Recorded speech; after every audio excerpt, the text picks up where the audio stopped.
Yo soy Gaby y bienvenidos a La Comarca. El día de hoy les voy a hablar sobre una increíble mujer, la cual basándose en su propia vida escribió una serie de novelas, las cuales en este momento están muy presentes, esto debido a su más reciente adaptación. Sin embargo, esta es una historia la cual siempre está ahí y con la cual es fácil identificarse de alguna forma. Hoy les voy a hablar un poco sobre la vida de Louisa May Alcott, la escritora de Mujercitas.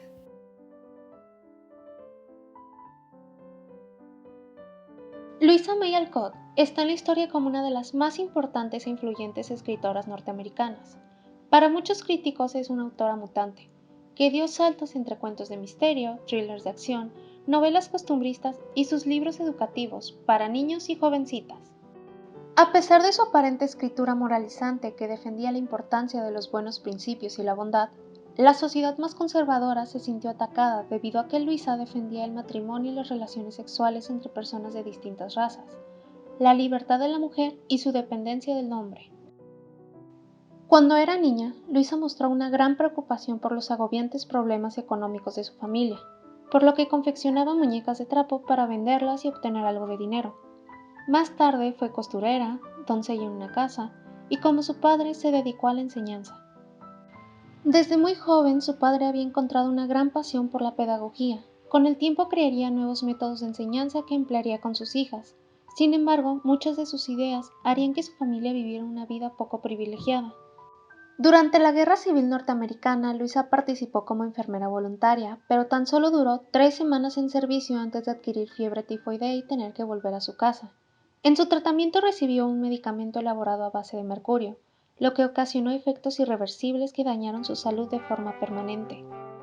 Sin embargo, las experiencias que vivió como enfermera quedaron grabadas en cartas que les envió a su familia y que pasaron a ser un libro titulado Apuntes de Hospital.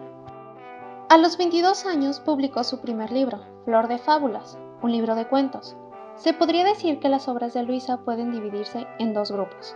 Al primer grupo pertenecerían las obras que retratan el modo de pensar de la sociedad victoriana, y en el segundo, las obras que revelan su inconformidad con lo que la sociedad establece. Las obras pertenecientes al primer grupo aparecen firmadas por la autora, mientras que las otras aparecen bajo seudónimo, esto por el peligro al que se podía exponer al dar su opinión. Fue en 1868 cuando una Luisa de 35 años comenzó a escribir Mujercitas, siendo publicada la primera parte ese mismo año y la segunda un año después. Fue hasta 1871 cuando ambas obras se unieron. May Alcott siempre había utilizado la escritura para alejarse de su realidad y olvidar sus problemas. Sin embargo, con Mujercitas esto fue distinto. Al escribir su famosa novela tuvo que recordar los momentos más dolorosos de su vida familiar, pues sus hermanas y ella misma fueron sus fuentes de inspiración. Luisa se describió a ella misma en el personaje de Jo March, personaje que busca seguir los consejos de su madre, reprime sus impulsos teniendo una lucha interna por buscar tener una esencia distinta a la que en realidad tiene. Luisa en un principio se negaba a escribir historias para jovencitas, pues lo consideraba algo poco serio, sin embargo se vio obligada a hacerlo debido a la situación económica de su familia. Fue así como comenzó a escribir la novela que le permitiría alcanzar el reconocimiento del público y logró uno de sus más grandes anhelos, no ser olvidada después de su muerte. Louisa May Alcott murió con tan solo 56 años, dejando una extensa herencia literaria con más de 300 obras.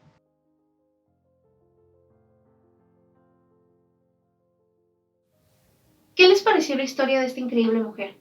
Estoy segura de que todos hemos estado en contacto con su historia, ya sea por medio de alguna de las adaptaciones de Mujercitas o tal vez por la novela. Si este no es el caso, los invito a acercarse a su historia y a sus secuelas. En la siguiente cápsula hablaremos sobre un hombre del siglo XIX, el cual ya ha sido mencionado de manera fugaz en alguna de las cápsulas.